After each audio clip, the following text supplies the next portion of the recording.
Buenas noches, mi nombre es Alejandro Pradilla y a través de este video voy a explicar mi proyecto o trabajo final para la clase de apreciación a la música.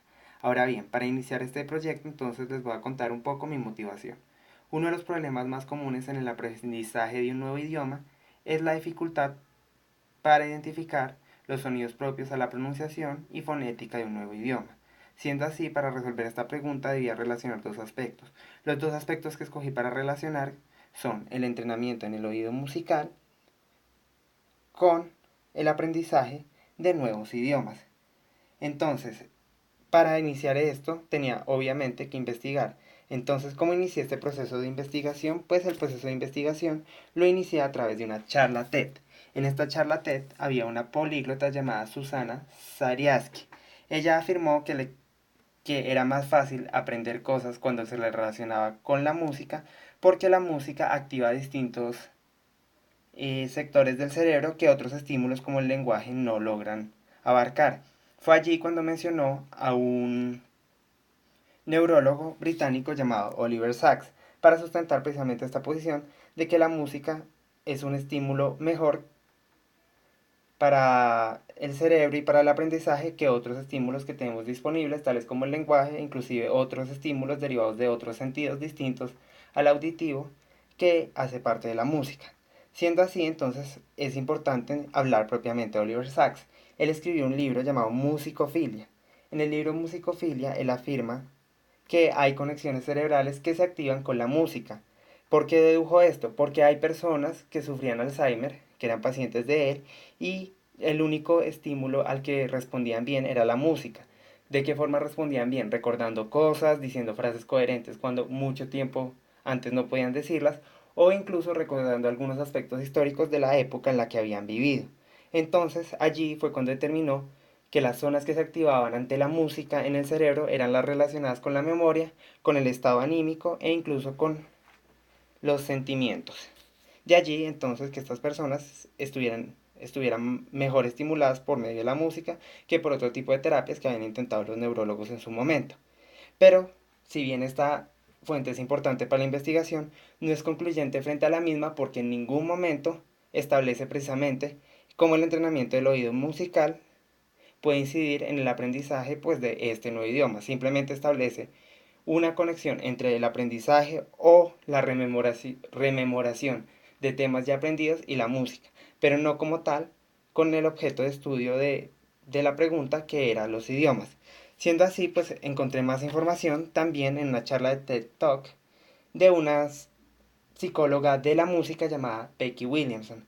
Ella dice que precisamente lo que realiza el cerebro cuando se genera un aprendizaje es una estructura cerebral. Ella dice que cuando conocemos algo nuevo, el cerebro tiene que generar una nueva conexión cerebral, pero si relacionamos lo nuevo por conocer con un aspecto ya conocido, entonces para el cerebro será más fácil el aprendizaje porque ya creó una estructura cerebral previa y lo único que va a tener que relacionar es el nuevo conocimiento con el anterior y realizar la conexión pertinente. Siendo así, se podría en teoría concluir que aquellos que tienen un entrenamiento del oído musical ya poseen una estructura en el cerebro que sustenta ese conocimiento y que puede poner entonces esa persona a disposición del aprendizaje del nuevo idioma la estructura que ya posee en virtud del entrenamiento musical, el entrenamiento del oído en materia musical. No obstante, esto no se puede concluir porque si bien Williamson habla de estas estructuras y estas conexiones, las relacionó con el tema de la memoria y no propiamente del entrenamiento de la habilidad del oído musical, pero en teoría quizás sí se pueda demostrar posteriormente que el entrenamiento del oído musical pueda incidir en el aprendizaje de idiomas, pero por el momento Williamson solo lo estableció en torno al componente cerebral de la memoria. Y por último, una de las investigaciones más interesantes que encontré fue una realizada por Diana Dutch. Ella es también una psicóloga de la música y en virtud de su investigación lo que ella realizó fue un experimento con personas que dominaran lenguas tónicas y que además fueran estudiantes de la música desde corta edad.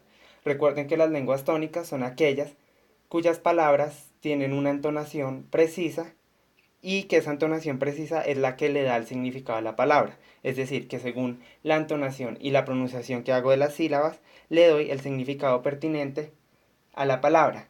Lo que ella encontró en esta investigación fue precisamente que aquellas personas que sí dominaban lenguas tónicas y tenían aprendizaje de la música desde temprana edad, identificaban con mayor facilidad una serie de notas. Estas notas fueron 36, el número que se puso a disposición de las personas que hicieron parte del experimento, y el nivel de certeza que tuvieron o el nivel de aprobación que tuvieron de la identificación de las notas fue del 90%. No obstante, no creo que tampoco que esta fuente sea concluyente frente al problema de la investigación, porque si bien establece ya una conexión entre los idiomas y la música como tal, no se puede comparar con nuestra hipótesis porque las personas a las que se les sometió en el experimento ya dominaban la lengua, entonces no hay en ningún momento el componente de aprendizaje de una nueva lengua. Por ende, se puede concluir que no hay todavía una fuente o un sustento para afirmar que el entrenamiento del oído musical se relaciona con el aprendizaje de nuevos idiomas.